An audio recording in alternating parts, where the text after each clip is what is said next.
Hello. In this video, I'm going to talk about the derivative of the exponential function f of x equals e to the x. Now, we'll come back to this table and graph because I'm going to need it. Now, we define the exponential function as f of x equals e to the x. And the question becomes, like, what is the derivative of e to the x? So, the thing which that you would need to do is to formulate the formula, so f prime of x equals to the limit as h approaches 0 of, okay, so this is where it gets a little interesting. You have e to the x plus h minus e to the x. Now, conveniently enough, properties of exponents tells me that this can be rewritten as the limit as h approaches 0 of e to the x times e to the h minus e to the x, all divided by h. Now, I'll show you like how this relates to the top graph and table. So we rewrite it by factoring out the e to the x. So you have e to the x multiplied by the limit as h approaches 0 of e to the h minus 1 divided by h, and then we just close it. Now, it becomes a question as to, like, what is the limit as h approaches 0 of e to the h minus 1 divided by h? Well, unfortunately, there's no algebraic method that we can actually figure out, like, what is the limit of e to the h. So in some cases, we may be just required just to use table values, such as, like we could do like plus or minus 0.0001, plus or minus 0.001, and then plus or minus 0.01, and then maybe we can extend it, one more decimal place. But at that point, you're too far away from zero. So the way of which that we do this is we use the table. So using the table, we input the function e to the x minus 1, and then we divide by x. So here you'll notice that I have very small values to the left of 0, and it says that it approaches 1 from the left side. Similarly, if we plug in values that are very close to 0 but from the right side, you're going to get that it's going to get closer and closer to 1. So with that, if we know that basically the left side limit equals to 1, so we know that based on the table that from the left side of e to the h minus 1 divided by h, we get that that's 1. But then if we look at it on the right side of e to the h minus 1 divided by h, we also get that it's equal to 1. But if we put both of these together, the fact that both of the limits are equal to 1, then basically that answers the question as to what is the limit of e to the h minus 1 divided by h. Well, it's just 1. So it tells us that it's just 1. So we have that it's just 1. But in that case, that tells us that over here, that the derivative that we have over here that we didn't finish, it's just going to be e to the x times 1, which, of course, that's just e to the x. Now, that's the nicest thing about the exponential function, is that the derivative of e to the x is just itself. So that's all that we really need to know as it relates to derivatives of exponential functions. We have that if we were to take the derivative of e to the x, then it's always just going to be e to the x. But if we take the derivative of, let's say, a constant times e to the x, well, you've learned by now that constants are just constants, so they can be factored out. But again, you're taking the derivative of e to the x, which in this case is just e to the x. So in that case, it gives you the same exact thing. Now, where you might have some trouble is, for instance, dealing with a little bit of chain rule.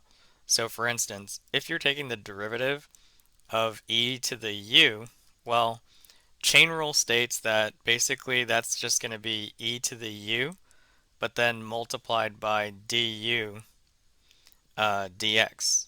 So in that case, this accounts for the chain rule in any case. However, if you did have that it was of the form, like let's say like the derivative of e to the, let's say ax. Well, basically, according to chain rule, it's going to be e to the ax, but then multiplied by the derivative of ax, which at this point, the derivative of ax is just a. So essentially, that's just going to be a e to the ax, and then that's it. So we see that derivatives of exponential functions are actually not too bad. Even if you have a function like e to another function, then you're still just applying chain rule in reality. So it never gets really complicated beyond these possible like four cases. Now, in some cases, though, you might have that you might be doing like implicit differentiation, of which that's not too bad either. Now, in the event that you wanted to not use, let's say, like the table, you could have used the graph of the equation e to the x minus 1 divided by x, and then just use the graphing calculator to get really close to zero, and then, you can kind of justify that, oh, okay, the limit of e to the h minus 1 divided by h as h tends to zero is just 1. And that's really just, um, it's really just a variable that doesn't really matter whether it's a, h, or z. It could be t, for instance, and it would still be the same. Now, a shortcut method that you're not technically allowed to use right now, due to the fact that we just haven't learned it yet, is what if you just, what if you were looking at the limit as x approaches 0 of e to the x minus 1 divided by x? Well, you would find that basically that's just going to be 0 over 0, which means that it's indeterminate. But those of you that have taken calculus, like in, say, for example, high school, then in that case, that means that you already are familiar with what is called L'Hopital's rule. So in that case, you probably used L'Hopital's rule, where you basically said that you took the derivative of e to the x. But that's a little that's a little weird because, it's having to solve it by using the derivative. So it's like which one came first, the chicken or the egg? So in that case, you have the derivative of e to the x minus 1 is just e to the x. But then the derivative of x is just 1. But when you basically solve the limit for that, you essentially get e to the 0 divided by 1, which is just 1. So the answer is actually, the answer to this equation is actually just 1 by L'Hopital's rule. But unfortunately, due to the fact that we have not used L'Hopital's rule, there's no way that you could actually technically use it to answer the question that we started with. The derivative of, I'm sorry, not the derivative, but the limit of e to the h minus 1 divided by h as h tends to 0. Because, again, how can you establish rules of differentiation if you have to end up using differentiation of e to the x when, in fact, that was the original question to begin with? Okay, so hopefully that makes sense to you. Um, Now, another way that you could probably prove that the limit is equal to 1 but I would not recommend it at this stage uh, in our studies because of the fact that you're not in this course yet. So one way is using what is called a Taylor series.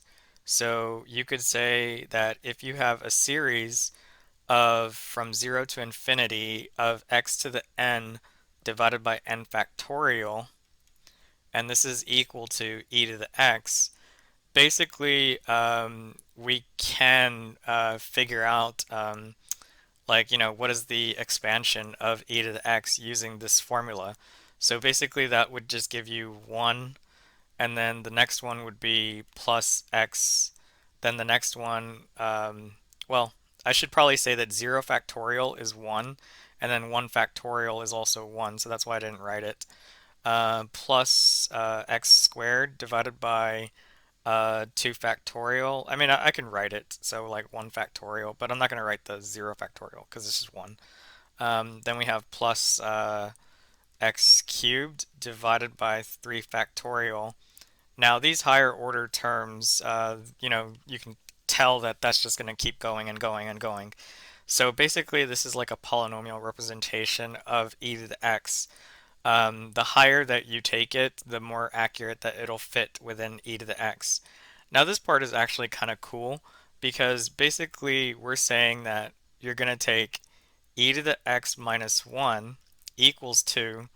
Okay, so we have 1 plus x squared over 2 plus x cubed over 6 plus, but then what are we doing? We're subtracting 1.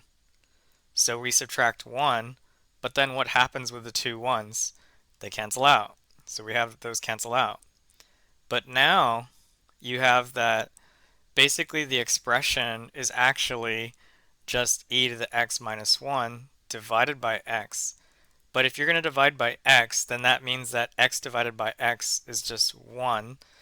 X squared divided by that is going to be also just reduced down to x over 2 plus x cubed, not cubed, but squared over 6 plus, and so on.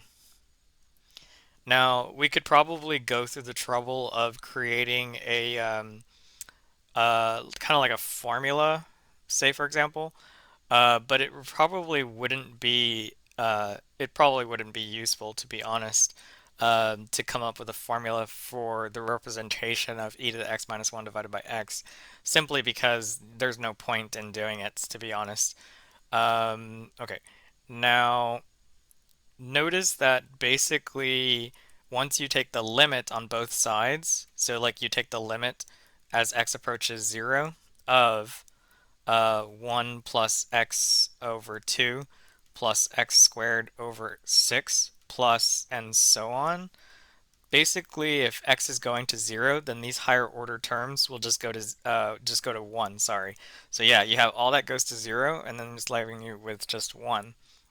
So that gives you the answer that it's just equal to 1. Why? Because I used this complicated series formula, and I simplified it, the expression, uh, until I was able to just plug in 0, and then I just get 1. So that's kind of interesting that we can use several techniques of finding the limit of that tricky one, e to the h minus 1 divided by h, and then just figuring out that it equals to 1.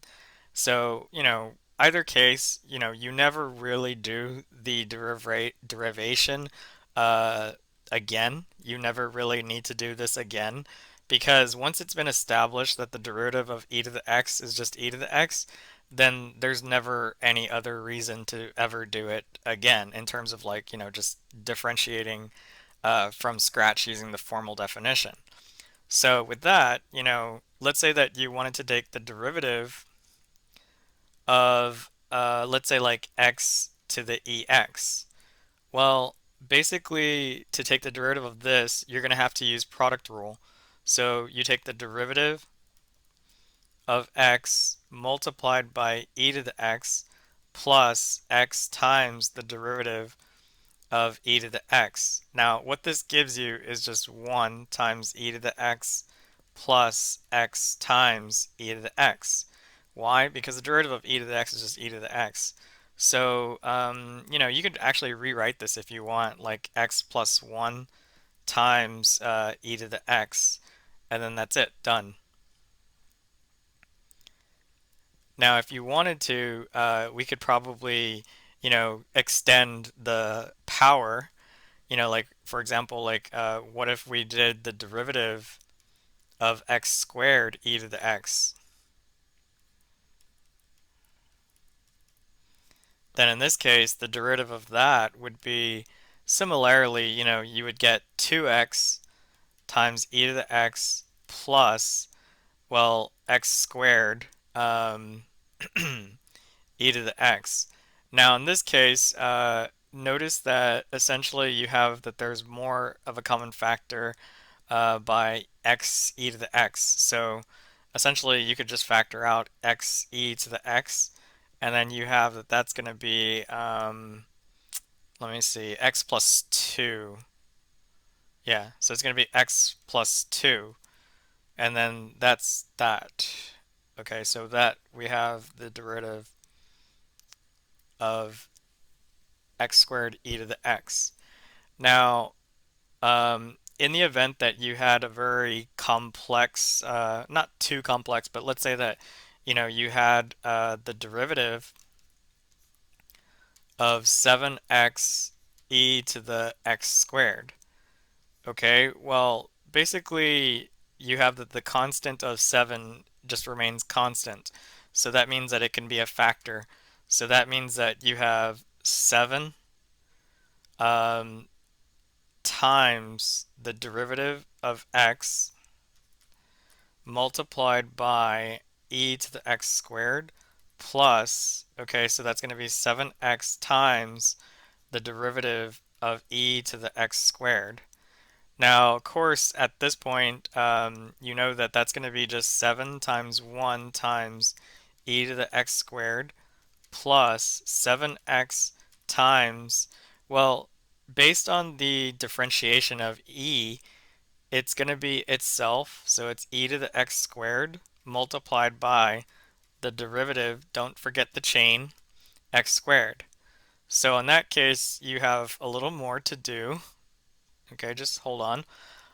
So derivative of x squared is just 2x. So let's just do this really quick. So we have 7 e to the x squared plus, okay, so 2x times 7x is 14x squared. So we have 14x squared e to the x squared. Now, in this case, all we have as a common factor is 7 e to the x squared multiplied by 1 plus 2x. Um, 2x squared. Yeah. Okay. So we have 2x squared. Now, if you want to, look at the algebra that happened in between, like 2x times 7x, that's 14x squared. Then from there you can figure it out, like what you did or what I did. So that would be that. Now, note that I never used any other special formula aside to the one that we wrote down initially. Now, one thing that's nice about differentiation of exponentials is that it leads to differentiation of logarithmic functions. So, for example, what if we had said that we had the function e to the x? Now, in algebra, you learn that, yeah, this equals to y equals e to the x. But note that, for example, that you can actually find the inverse by switching the x's and the y's. So we switch the x's and the y's and we have x equals to e to the y. Now, note that for this, you find that basically, accordingly, you can actually rewrite this into what is called logarithmic form. So basically, we have that all that we need to do is find the base Okay, so base e, and then let's see.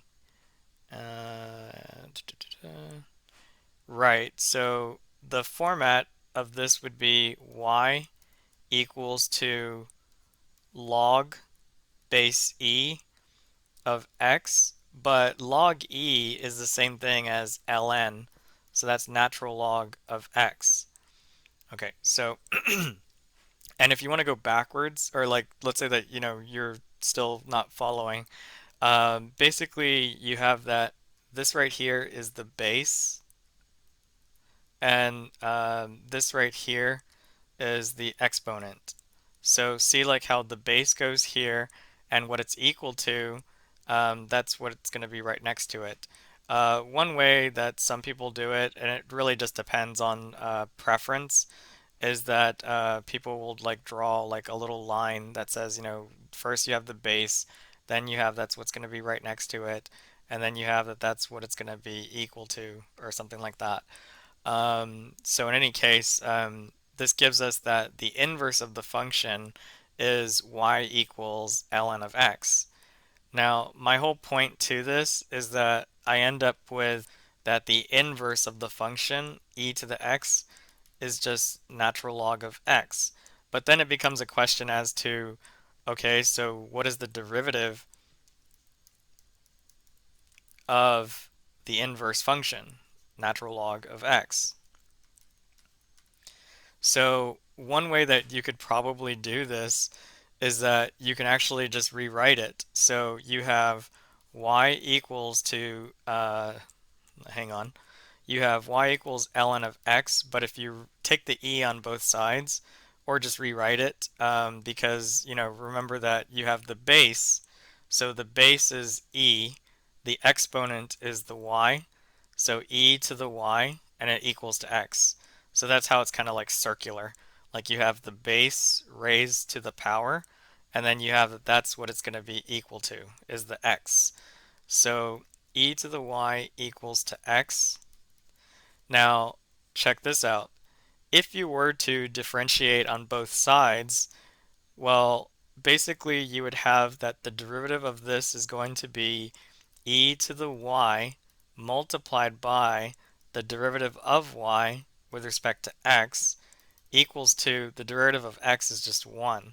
So we have that dy dx, if we solve, dy dx is equal to 1 over e to the y. But what is e to the y? It's just x. So we have 1 over x. So basically this answers the question as to like what is the derivative of natural log of x? Well, the derivative of natural log of x is just 1 over x. And that's just by using differentiation of an exponential function. So with that, it's not really too bad. And what's actually kind of cool in a way is that if we were to use that really complicated formula that I wrote down right here. So like for example, the derivative of e to the x, you would take the derivative of all of these two terms. So notice that basically if you were to differentiate term by term, basically you would notice that the derivative of 1 is 0. The derivative of x is just 1. The derivative of x squared is just 2x.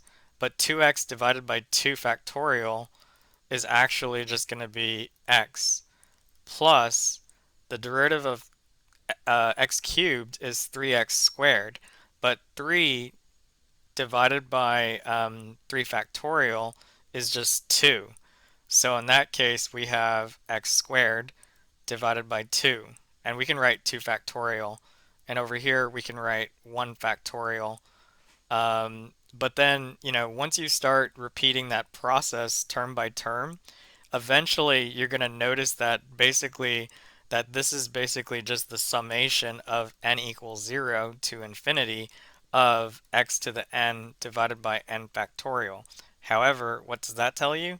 It tells you that the derivative of this right-hand side is just the same thing. It's just e to the x, and then that's it. Done. Now, similarly, you probably could have worked it out where you said, like derivative of x to the n is just n times x to the n minus 1 divided by n factorial.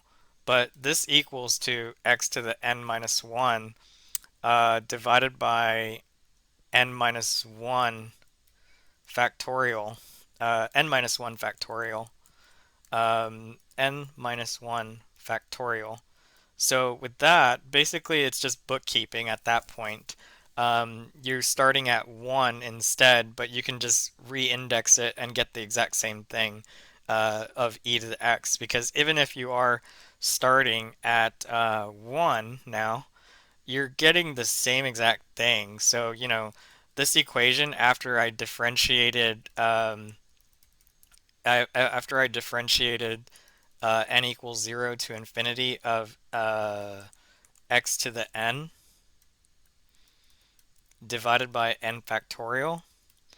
Basically, it gave me the series summation from n equals 1 to infinity of x to the n, yeah, x to the n minus 1 divided by n minus 1 factorial. But again, this is just bookkeeping because, if I subtract 1, basically that changes that into an n. So essentially it's the exact same thing. We're just re-indexing it and then just saying x to the n divided by n factorial, which is still just e to the x. So, it's a lot of information in a sense, but it's kind of cool in terms of like how the math just works out nicely. So, like, if this kind of did interest you, then you'll see it again in Cal 2. If it did not interest you, then don't worry about it because you won't see it again until Cal 2. That's, granted that you're taking the second half of this course. If not, then, obviously, that's going to be that. You won't need to consider these equations at all because it won't come up if you're not taking Cal 2 or Cal 3 for that matter. Okay, so in any case, that's going to be it in terms of like, how do you differentiate exponentials? It's more or less, just following the rules of differentiation. But, most of the questions that came up was, how do you find the limit of e to the h minus 1 divided by h without actually using the derivative? And I showed you a couple methods, the graph, the table, and also that complicated formula using the Taylor series. But, just to keep it simple, the derivative of e to the x is itself, e to the x. And then just consider chain rule. Derivative of e to the u is just e to the u times du over dx. Any other rules that you can come up with, like constants and whatnot, then, yeah, that's gonna work out. Um, I would recommend that you probably do not try to attempt finding the derivative using like, the limit as h approaches 0 of e to the a um, e to the yeah, e to the x plus h minus e to the ax divided by h, mostly because of the fact that yeah, you're probably gonna struggle on, like what is the derivative, or I'm sorry, what is the limit of e to the ah minus 1 divided by h? You can probably do like a change of variables. I mean, I said that I wasn't gonna do it, but I'm just able to see it, to be honest, that I can factor out e to the ax, and then I have multiplied by the limit as h approaches 0 of e to the ah minus e to the not even e, right? It's just 1 divided by h. Now here, I would probably need to multiply by a a over a, where basically if h is approaching 0, that means that AH is approaching 0. So if you want to change, like AH and just call it Y, then that means that basically this is also going to 0. So what that means is that you have e to the AX multiplied by A multiplied by the limit as Y tends to 0 of e to the Y minus 1 divided by Y, but basically, this is just a repeat of the exact same thing. So you already know that it's just a times e to the ax. I said that I wasn't going to do it and that I wouldn't recommend it, but really it didn't really take that long to show that um, the derivative of e to the ax is just a times e to the ax, and then that's it, done. Okay, so that wasn't too bad, but in either case, like, if you just want to memorize the formulas, then yeah, you just have to memorize the formulas or just know how to use chain rule. Because basically, you could have just said, oh, chain rule, e to the ax times derivative of ax is just a, done. So a e ax, and then that's it.